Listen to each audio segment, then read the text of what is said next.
കൊറേ നേരമായല്ലോ തെരയെണ്ണാൻ തുടങ്ങിയിട്ട്. എത്ര നാളായി പറയുന്നു ഒരു സിനിമയ്ക്ക് കൊണ്ടുപോവാൻ. ഇങ്ങനെ കടലിലേക്ക് നോക്കിരുന്നിട്ട് എന്നാ പുണ്യം കിട്ടാനാ?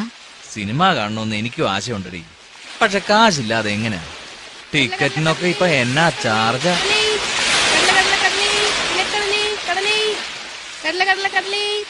എടാ, നമ്മുടെ തിയേറ്ററിൽ നല്ലൊരു ചിരിപ്പടം വന്നിട്ടുണ്ടാ. എന്തായാലും ഒന്ന് പോണം. അയ്യാ, ഞങ്ങൾ ഒന്ന് ഉറക്കെ ചിരിച്ചിട്ട് ഒത്തിരി കാലമായി. സമ്മതിച്ചിരിക്കുന്നു. നിങ്ങളും കൂടെ വാ. പക്ഷെ ഒരു കണ്ടീഷൻ. ഇന്ന് ഞാൻ നിങ്ങൾക്ക് ടിക്കറ്റ് എടുത്തു തരും, നാളെ നിങ്ങൾ എനിക്ക് ടിക്കറ്റ് എടുത്തു തരണം. ഇന്ന് ഞാൻ നാളെ നീ എന്ന് കവി പാടിയിട്ടില്ലേ?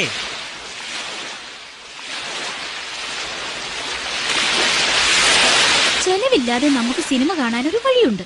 ചെലവില്ലാതെയോ? എങ്ങനെ? അതൊക്കെ ഉണ്ട്. ഞാൻ പറയുന്നത് പോലെ നിന്നാ മതി.